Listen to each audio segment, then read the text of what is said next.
Halo guys, perkenalkan nama saya Ruth Selendon Borugalingging, NIM 190569201089, jurusan Sosiologi, Fakultas Ilmu Sosial dan Ilmu Politik, dengan dosen pengasuh Marisa Elsera Esos MSI dari Universitas Maritim Raja Ali Haji Tanjung Pinang.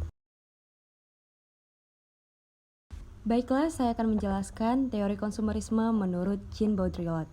Sebelum kita masuk ke teorinya, saya akan menjelaskan sedikit biografi mengenai Jean Baudrillard. Jean Baudrillard adalah salah seorang tokoh intelektual dari masa kini yang telah menghasilkan banyak karya di bidang filosofi, teori sosial, dan budaya. Spesifikasi dan ketertarikannya terutama pada postmodernisme. Baudrillard adalah tokoh aliran postmodernisme yang paling radikal. Baudrillard lahir di Reims pada tanggal 27 Juli 1929 dan wafat di Paris pada tanggal 6 Maret 2007. Dapat dikatakan ia menikmati hidup sekitar 78 tahun. Baudrillard terlahir di sebuah keluarga menengah di mana orang tuanya berprofesi sebagai pegawai negeri dan kakeknya adalah seorang petani.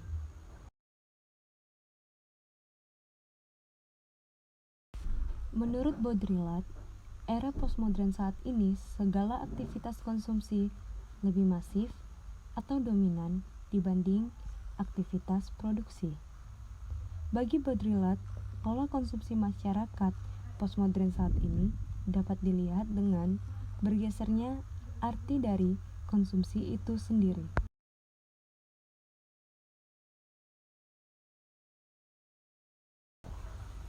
Konsumsi menurut Baudrillard memegang peran penting dalam hidup manusia.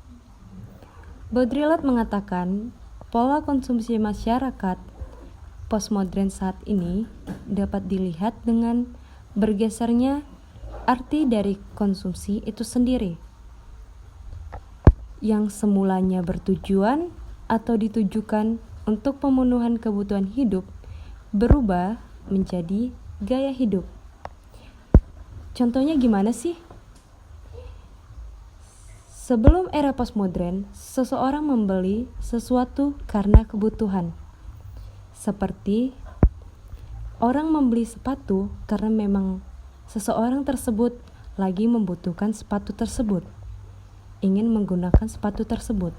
Namun, di era postmodern saat ini, seseorang membeli sepatu karena ingin bergaya serta mengikuti tren yang ada saat itu dengan ketentuan-ketentuan mereknya, disertai dengan simbol-simbol yang ditampilkannya.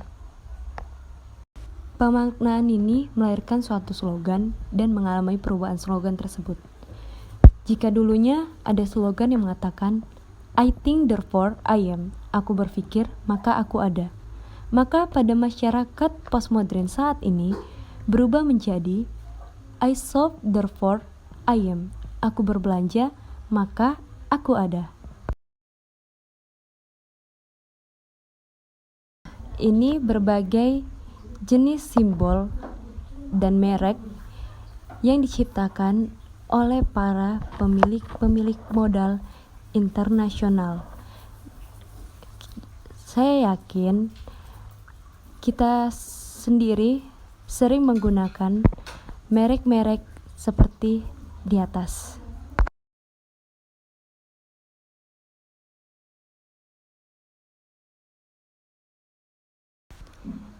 Konsumerisme menciptakan lahirnya masyarakat yang saling menonton dan bertukar simbol. Contohnya gimana sih? Nah, yang terjadi saat ini, antar individu saling melihat barang apa yang digunakan dan merek apa yang digunakan, baik itu kita dalam pertemuan berkumpul dengan teman, kita selalu bahkan sering melakukan hal tersebut. Nah, hal ini merupakan pertukaran simbol. Tidak hanya sampai di sini, ini akan selalu berkembang.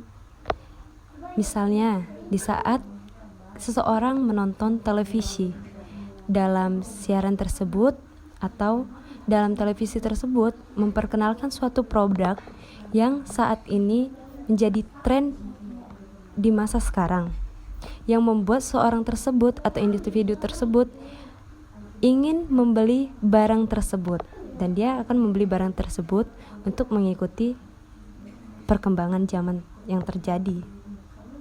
Sekian penjelasan konsumerisme menurut Jean Baudrillard.